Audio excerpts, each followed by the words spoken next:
போடுறா பாட்ட.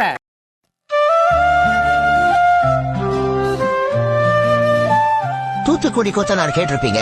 அதே திமுக காரனுக்கு பாடுனா எப்படி இருக்கும்னு கேளுங்க.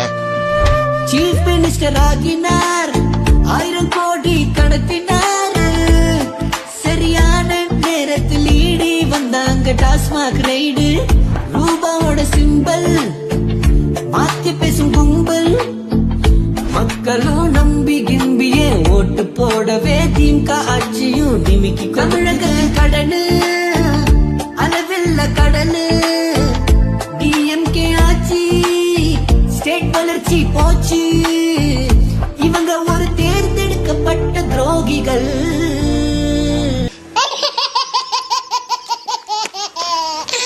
பெரியவர்களே, இப்ப நீங்க மேடையில பார்க்க போறது பெரிய அதிசயங்க, ஆச்சரியமுங்க.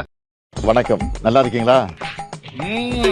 டாஸ்மாக் மூலமா உங்க அரசாங்கம் 1000 கோடி ரூபாய் ஆட்டைய போட்டிருக்குன்னு சொல்றாங்களே, இத பத்தி நீங்க என்ன நினைக்கிறீங்க? நான் சொல்றதை விட இந்தியா முழுக்க வெளிவந்திருக்கக்கூடிய நாளிதழ்கள என்ன சொல்லிருக்குன்னு பாருங்க. இந்த இந்தியன் எக்ஸ்பிரஸ் பத்திரிகையில தலைப்புச் செய்தியா போட்டிருக்காங்க. அதுல இந்த 1000 கோடி ரூபாய் எப்படி முறையா திட்டமிட்டு விஞ்ஞான பூர்வமா ஆட்டைய போட்டிருக்கோம்னு விவரமா எழுதியிருக்கிறாங்க. கிளம்ப வேண்டியதானே? டைம்ஸ் ஆஃப் இந்தியால, அதாவது பாட்டில் தயாரிக்கிற கம்பெனிகளோட சேர்ந்துகிட்டு எப்படி விலையை உயர்த்தி காட்டியும் போலி கொள்முதல்கள் மூலமாவும் புத்திசாலித்தனமா கொள்ளையடிச்சிருக்கோம்னு எழுதியிருக்கிறாங்க. எப்படி எல்லாம் சமாளிக்க வேண்டியதா இருக்குடா. இந்து நாளிதழ்ல எப்படி பார் லைசன்ஸ் டெண்டர்ல முறைகேடு செஞ்சிருக்கோம், அப்புறம் சாராயம் தயாரிக்கிற நிறுவனங்களோடு சேர்ந்துகிட்டு சாராய ஆர்டர்களை கூட்டி ஊழல் செஞ்சிருக்கோம்னு எழுதியிருக்கிறாங்க. Fantastic news. நன்றி, வணக்கம். குறிப்பா தம்பு விட தெரியாத தற்குறிடா அவன். அவனை பத்தி என்கிட்ட பெருமையா பேசுன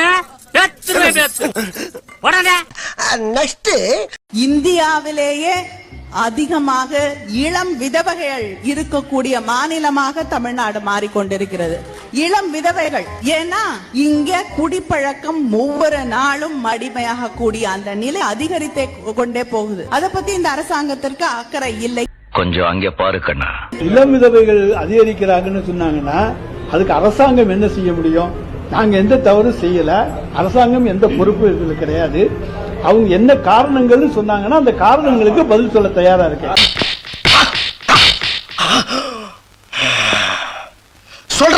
சொல்றேன். டாஸ்மார்க்னால செத்து போனாங்கன்னு கிராமங்களே சொல்லலைங்க. அதையே நீங்க அதுல வந்து இளம் விதவைகள்னு சொல்றீங்க. டாஸ்மார்க்ல குடிச்சு ஒரு இளைஞன் இறந்து விட்டான் என்று எந்த கிராமத்திலிருந்து உங்களுக்கு புகார் வந்துச்சு? போலியான பிம்பங்களை கட்டமைக்க வேண்டுமானால் உலகளும் பொய்களும் தான் தேவை. என்னடா இழிச்சோய பாருங்க. Regarding the suicide, you are blaming NCRB. There is no data. This government is known for no data government. But at least I request you to have a very proper forming a committee or something to access the data across all the states. CRB data is basically the data which is given by the state governments. So if your state government has given right data, then it will be reflected properly in the state. So please, Honorable Speaker Sir, I'll request the Honorable Member to kindly look at the entire structure of our polity, the structure by which the Constitution puts the responsibilities under different parts of the government, and then make such comment. This is a very responsible forum. This is the House of the People, and any comment should basically be within the framework of the Constitution.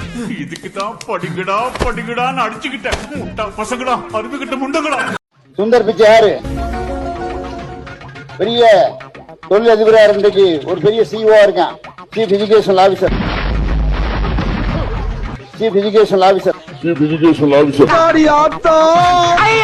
வருஷத்துக்கு ஒரு கிரிக்கெட்ட சிக்கிறானா சாமி. பல்வேறு சிறப்பு திட்டங்களை உருவாக்கிற எனக்கு உறுதுணையாக இருந்த தலைமைச் செயலாளர் திரு முருகானந்தம் ஐயப்பா. மர்க்கா சொல்லு ஐயப்பா. மர்க்கா சொல்லு ஐயப்பா. மக்களே, ஐயப்பா நான் என்னன்னு கன்ஃபியூஸ் ஆகாதீங்க. ஐஏஎஸ் நம்ம திராவிட மாடல் அமைச்சர் அப்படி சொல்றாரு. இந்த திராவிட மாடல் அமைச்சர் கிட்ட இருந்து வேற என்ன எதிர்பார்க்க முடியும்? படிடா, ஒழுங்கா படிடா.